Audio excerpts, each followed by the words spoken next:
The scene was deceptively calm.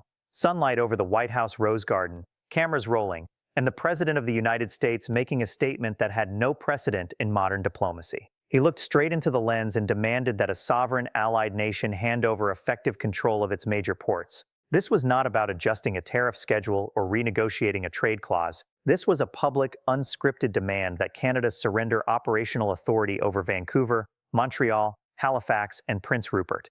The reason, according to the President, was simple. Canadian ports are vital to American commerce, he argued, and it is time they were run according to American rules, with American priorities, serving American interests before anyone else's. The response from Ottawa did not come in the form of a diplomatic note or a request for talks. Within 2 days, Prime Minister Mark Carney stood in the House of Commons and effectively rewrote the rules of continental trade. He announced that Canadian port capacity would be immediately reallocated away from American shipping lines. He signed emergency preferential access deals with the European Union, Japan, South Korea, and India. And then he dropped a $12 billion plan to expand Arctic port infrastructure, a plan that explicitly bars American commercial participation. Warren Buffett, watching from Omaha, reportedly told associates it was the single most expensive miscalculation in negotiation he had seen in 70 years. Then he articulated a rule that seems to have been lost in the West Wing. You never, he said, make a public demand that advertises your own dependency. But it was not Buffett's analysis that went viral. It was Carney's closing remark, 7 words delivered directly into the camera, that is now being cited in boardrooms from Tokyo to Berlin. To understand why this moment matters, you need to hear exactly what Trump demanded, why Carney's refusal was actually a trap that flipped the leverage dynamic entirely, and what now happens to every American product that crosses Canadian waters. The supply chain consequences are already arriving, and they are not slowing down.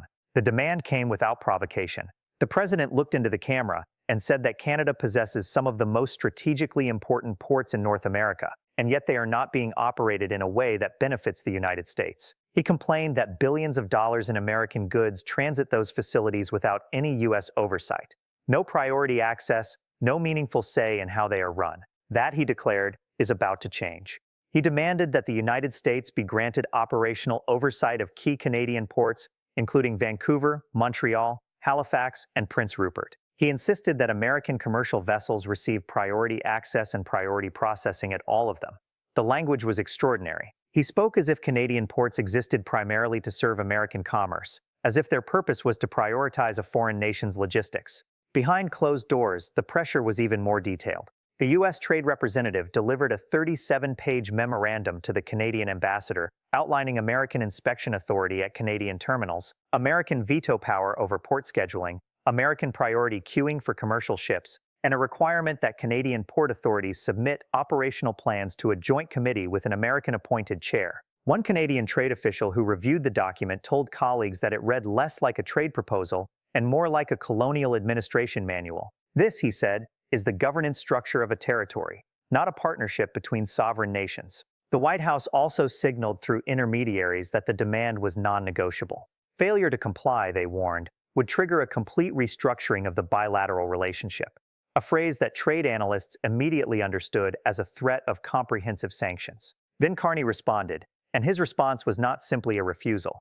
It was a trap, and the White House walked into it with both eyes open, apparently not seeing the danger until it was too late. Standing in the Canadian House of Commons, with every member of Parliament present, the diplomatic gallery packed with ambassadors from more than 30 nations, Carney let the silence build. He spoke first to Canadians. He reminded them that the President of the United States had stood at a podium and demanded control of their ports.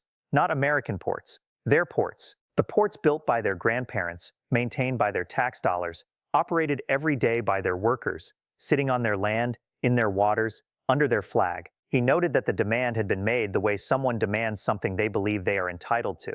But entitlement, he said, is not ownership. Then he unveiled 3 countermeasures that together amounted to a fundamental restructuring of leverage. First, immediate implementation of a Canadian Port Sovereignty Protocol, formally prohibiting any foreign government from exercising oversight, inspection authority, or scheduling influence over Canadian port operations. This was enshrined in emergency legislation to be voted on within the week. Second, the signing of preferential port access agreements with the European Union, Japan, South Korea, and India, granting those nations priority processing. The effect was to move American shipping from the front of the line to the back. Third, a $12 billion accelerated investment in Arctic deep-water port infrastructure at Churchill and Nunavik, designed explicitly to serve the emerging northern shipping routes between Europe and Asia, routes that bypass American ports entirely, with no American participation, no American oversight, and no American access without Canadian permission. The announcements landed like sequential detonations. The preferential agreements meant European and Asian cargo would move through Canadian ports faster than American cargo, a direct inversion of the priority access Trump had demanded. The Arctic investment meant Canada was building the infrastructure of the future while locking the United States out of it. The sovereignty protocol meant the legal door Trump had tried to force open was not just closed but welded shut permanently. Carney had not simply said no. He had restructured the board so the question could never be asked again. Then came the 7 words. Carney turned to the camera, paused, and spoke directly to the president with the precision of someone delivering a verdict, not an argument. He said that he understood the size of the American economy might have led the president to believe that size determines leverage. But he wanted to explain something about ports, infrastructure, and geography that the White House advisors apparently had failed to mention. You did not demand our ports, he said, because you are strong. You demanded them because you need them. And the fact that you stood at a podium in front of the entire world and announced that American commerce depends on Canadian infrastructure has told every nation on Earth something that we have known quietly for a very long time, but that you have just confirmed publicly and irreversibly. He paused. The chamber was absolutely silent. Every diplomat in the gallery leaned forward. And then Carney said 7 words that are now on the front page of every major newspaper in the trading world. You don't demand what you depend on. Another pause, and you certainly don't do it on camera. The standing ovation lasted nearly 2 minutes. Every MP, government, and opposition, left and right, every province, every party. The phrase was trending globally within 6 minutes. But Carney's refusal, as politically devastating as it was, only scratched the surface. What it exposed is something most Americans have never been told about their own country's trade infrastructure. The United States depends on Canadian ports to a degree that would shock most citizens. It is a structural vulnerability that the White House just advertised to the entire world. The Port of Vancouver alone handles roughly 20% of all goods moving between Asia and the North American interior. It is the closest major deepwater Pacific port to Asian manufacturing centers, with shipping routes 2 to 3 days shorter than routes to Los Angeles or Long Beach. For American importers in the Midwest, the factories in Michigan, the distribution centers in Illinois, the agricultural exporters in Minnesota and Wisconsin, goods routed through Vancouver and then south by rail reach their destinations faster and cheaper than goods routed through congested American West Coast ports, where container ships regularly wait 7 to 14 days for berth space. The Port of Montreal and the St. Lawrence Seaway are the primary artery connecting European trade to the Great Lakes industrial heartland, a corridor that carries over $40 billion in goods annually and has no American equivalent. The Port of Halifax serves as the first North American landfall for transatlantic shipping, with a natural harbor deep enough to accommodate the largest container vessels in the world. And the emerging Arctic deepwater ports, Churchill on Hudson Bay and Nunavik on Baffin Island, sit directly on the northern shipping routes that climate change is opening between Europe and Asia, routes that will reshape global trade within a decade, and that Canada, by geography, controls entirely. The numbers are stark. Canadian ports handle approximately 35% of all goods entering or exiting the United States by volume. When you account for goods that transit through Canada by rail before crossing the border, 7 of the 10 busiest rail corridors connecting ports to the American interior run through Canadian territory. The alternative, routing all of that volume through American ports, would require a capacity expansion that the Army Corps of Engineers has estimated would cost over $200 billion and take 12 to 15 years to complete, assuming environmental approvals, labor availability, and congressional funding that do not currently exist. The Port of Prince Rupert, which most Americans have never heard of, has become one of the fastest-growing container ports in North America, precisely because American ports cannot handle the volume. Goods that arrive at Prince Rupert reach Chicago by rail in approximately 100 hours, faster than goods from any American Pacific port.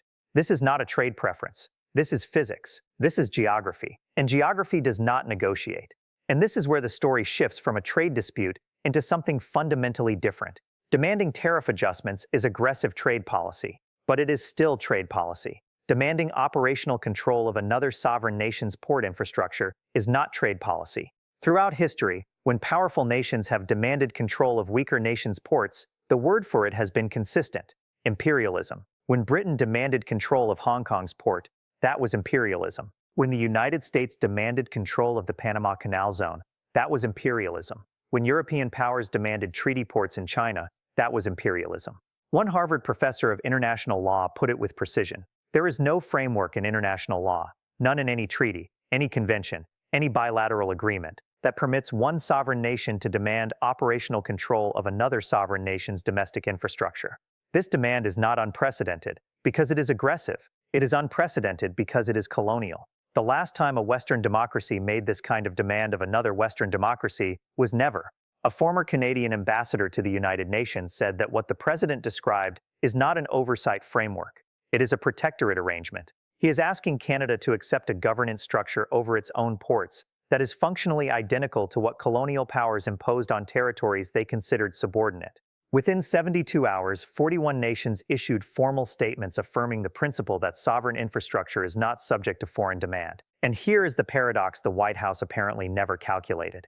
Before the demand, the world knew in a general abstract way that North American trade involved Canadian infrastructure. Economists knew, logistics professionals knew, supply chain analysts knew, but it was background knowledge unremarkable. The demand changed that. The demand forced every analyst, every journalist, every government, every market participant to look at the actual numbers, to trace the actual shipping routes, to examine the actual port capacity data, and to ask the question the White House never wanted asked publicly. How much does the United States actually depend on Canadian ports? The answer was devastating for the American position. Every major newspaper in the world published the same analysis within 48 hours. The map showing Asian shipping routes terminating at Vancouver, rather than Los Angeles. The rail corridor data showing Canadian origin goods feeding American factories. The capacity comparison showing American ports unable to absorb the volume currently handled by Canadian facilities. The cost estimates for building alternatives, hundreds of billions of dollars over more than a decade. Trump's demand designed to project strength and force compliance, instead projected need. It told the world that American trade depends on Canadian infrastructure so fundamentally that the president felt compelled to demand control of it, rather than risk being denied access to it. Carney did not need to make the case that Canada held the leverage. Trump made it for him. He held a press conference and announced America's dependency to the world. Then the consequences arrived. Not slowly, not gradually, but all at once. Canadian ports began implementing the preferential access agreements. Within 72 hours, European and Asian shipping lines received expedited processing. American commercial vessels were moved to standard priority, which given existing congestion effectively meant the back of the line. The first American importers reported delays within a week. Auto part shipments routed through Vancouver that previously cleared in 48 hours were now taking 8 to 12 days. Consumer electronics destined for Midwest distribution centers backed up at port. Agricultural exports waiting for outbound container space stalled indefinitely.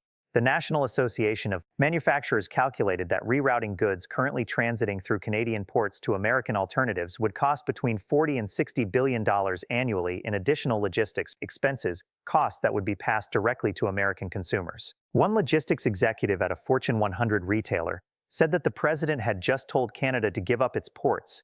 Canada said no, and gave priority to their competitors instead. American companies are now paying more, waiting longer, and falling behind European and Asian firms for access to the same infrastructure they used to take for granted. Port cities along the American West Coast, Seattle, Tacoma, Oakland, Long Beach, reported that their facilities were already operating at capacity, and that absorbing the Canadian overflow would require infrastructure investments measured in decades and tens of billions of dollars. The Arctic dimension, the element that received the least attention initially, but that trade strategists identified as the most consequential long-term, became the subject of frantic analysis across every major economy. Canada's $12 billion accelerated investment in deep-water Arctic ports was not a retaliatory measure. It was a strategic repositioning that had been planned for months but announced now, in this context, with the explicit exclusion of American participation, to deliver a message that extended far beyond the current dispute. The northern shipping routes that climate change is opening, the Northwest Passage, the Transpolar Route, will reduce shipping times between Europe and Asia by 30 to 40% compared to traditional routes through the Suez Canal or around the Cape of Good Hope. The nation that controls the port infrastructure along those routes controls the next generation of global trade. Canada, by geography, sits directly on those routes. The United States does not, and Canada just announced that it was building the infrastructure to dominate them without American involvement, without American access, and without any intention of sharing the strategic advantage. The international realignment accelerated with a speed that suggested it had been waiting for exactly this kind of catalyst. The European Union announced a comprehensive port cooperation agreement with Canada within 5 days, including mutual preferential access, joint infrastructure investment, and regulatory harmonization, designed to create a seamless transatlantic shipping corridor that bypassed American ports entirely.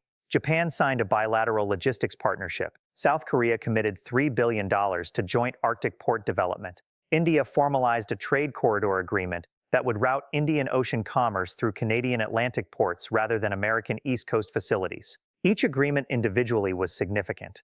Together, they represented a coordinated international movement to build trade infrastructure that did not depend on the United States. An ironic inversion of the diversification strategy that nations had pursued for decades, now applied to America itself. Domestic political fracture hit the White House from directions it had not anticipated.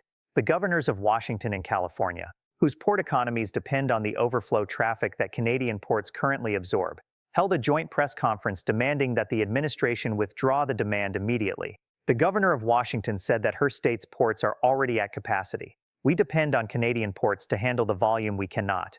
The president just ensured that volume will now go to European and Asian shipping lines instead of American ones. This is not tough negotiation. This is self-sabotage. The governor of California was more direct. You don't threaten to take someone's ports when your own ports can't handle the traffic you already have. That's not leverage. That's a confession.